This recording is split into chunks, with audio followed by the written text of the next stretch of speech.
They found him, 100 miles offshore, bobbing in a bright orange life raft amid the gray fury of the Atlantic.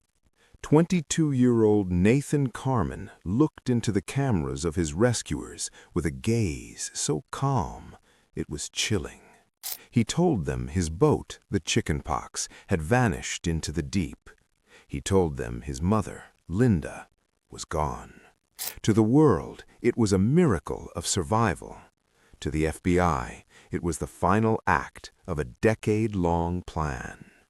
You see, Nathan didn't just lose his mother at sea.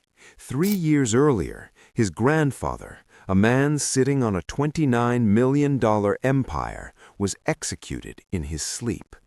The weapon? A tactical rifle that Nathan bought and then lost. This is not just a story about a sinking. It's a story about a mind that worked like a machine, a mind that saw family as an equation and murder as a mechanical modification.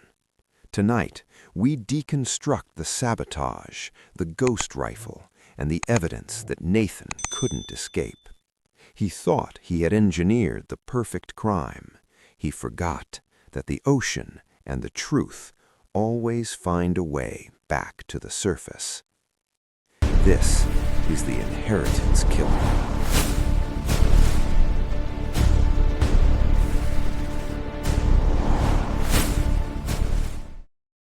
On September 25, 2016, the Atlantic Ocean was a gray, churning void. 100 miles off the coast of Massachusetts, the crew of the Chinese freighter Orient Lucky was scanning the horizon for navigation markers. Instead, they spotted a tiny orange speck, bobbing in the swell. A life raft. Inside was 22-year-old Nathan Carman. He had been missing for 8 days. His mother, Linda, was nowhere to be found. Nathan wasn't just a survivor. He was a man with a dark history, a history involving a murdered multi-millionaire grandfather and a family fortune worth $29 million. Today, we go beyond the headlines to reveal the forensic physics of a sinking, the lost rifle that connected 2 deaths, and the chilling final note left in a jail cell. This is the complete story of the Carman family.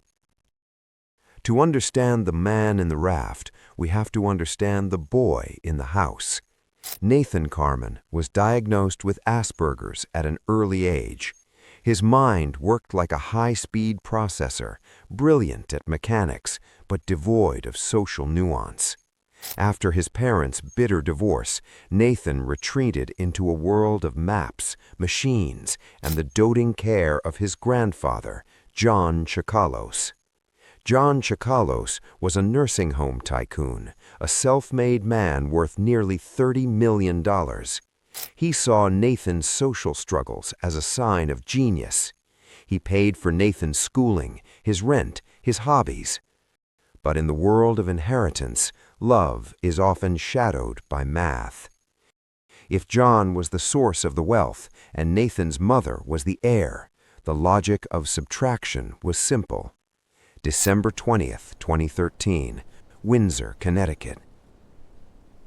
John Chakalos is found in his bed. He has been shot 3 times, once in the head, twice in the back. It was an execution. There was no sign of a struggle. Stacks of $100 bills left sitting on the nightstand. The killer didn't want the cash in the house. They wanted the empire. Police quickly found a lead. Just weeks earlier, Nathan had driven to New Hampshire to buy a Sig Sauer 716, a high-powered tactical rifle. When asked for the weapon, Nathan gave a response that would define the next decade. He lost it. He never reported it stolen. He never explained how a $2,000 rifle just vanished. Ballistics would later prove the bullets in John's brain were a perfect match for that specific rifle. But without the gun, the police couldn't make an arrest. The first obstacle had been cleared. 3 years after the murder, Nathan used his inheritance to buy a boat, the chicken pox. In September 2016, he convinced his mother, Linda, a woman terrified of the ocean, to go on a midnight fishing trip. Witnesses at the marina saw Nathan working on the boat's hull. Forensic engineers would later discover the truth. Nathan had removed the boat's trim tabs, leaving holes near the waterline. He plugged them with a DIY putty explicitly labeled "not for underwater use." He removed the internal bulkheads, the boat's safety walls. He turned the chicken pox into a floating trap. When the boat sank, Nathan was ready with a survival suit and a packed raft. Linda never stood a chance. Nathan claimed he drifted east for 8 days, but the FBI brought in Richard Limeburner, a world-class oceanographer. Using satellite buoy data, Limeburner proved that for those 8 days, the wind and currents were moving west. Mathematically, Nathan should have ended up in New Jersey. Instead, he was found 100 miles east. The only way he could have reached that coordinate was by motoring the boat there deliberately before sinking it. He hadn't been drifting. He had been navigating a narrative. He was waiting for his mother's body to be taken by the deep Atlantic.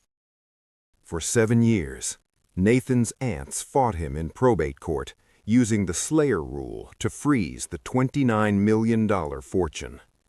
Nathan lived in a house in Vermont with no heat, studying law books by candlelight, representing himself against federal prosecutors.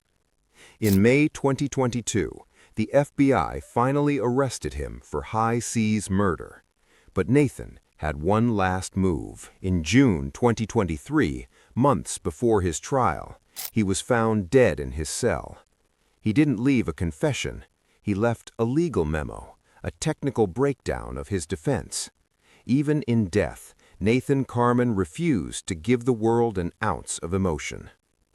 Today, Nathan is buried in the Chakalos family plot, right next to the grandfather he alleged to kill and the memorial for the mother he left at sea. The fortune remains with the aunts. The Sig Sauer is still a ghost.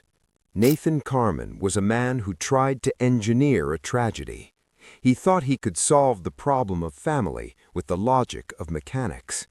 He escaped a jury's verdict, but the holes he drilled in the chickenpox remain a permanent testament to the price of greed. Nathan Carman is gone. The case is closed. The lawyers have filed their final motions, and the FBI has moved on to the next file. But in the quiet coastal towns of New England, the air still feels heavy. We're left with a collection of objects, a $29 million inheritance that remains in a vault, a high-powered rifle that was never recovered, and a boat sitting at the bottom of the Atlantic, holding secrets that no diver will ever reach. Some call Nathan a victim of his own mind, a man trapped in a world of logic where the ends always justified the means. They see a lonely boy who grew up in the shadow of a tycoon and simply didn't know how to exist without a plan. But then you look at the holes in the hull. You look at the 3 shots to a grandfather's head. You look at the 8 days in a raft waiting for a mother to be claimed by the currents. This wasn't a tragedy of errors. This was an architecture of intent. Nathan Carman lived his life like a chess grandmaster, moving pieces 3 years in advance. He didn't kill for the money, not really. He killed for the equation, to see if he could engineer a reality where he was the only variable left standing. In the end, his final move was his most calculated. By taking his own life in a 6x9 cell, he robbed the state of a conviction. He robbed his family of a confession, and he ensured that legally he would die an innocent man. Even in the dark, Nathan was still playing the game. Today, he rests in the family plot, right next to the man he alleged to execute, right next to the memorial of the woman he left in the water. It is a chilling reconciliation, a family reunited not by love, but by the cold finality of the earth. As you watch the waves hit the shore tonight, remember this. Nature has a way of balancing the books. Nathan thought he could control the sea with a few removed bolts and some DIY putty. He thought he could outrun the truth. He was wrong. The ocean eventually gives up its secrets, and even when the killer is gone, the evidence continues to scream. This was the inheritance killer. Thanks for watching the full journey. If this story stayed with you, hit the like button. Subscribe for more deep dives into the minds that defy explanation. Sleep well.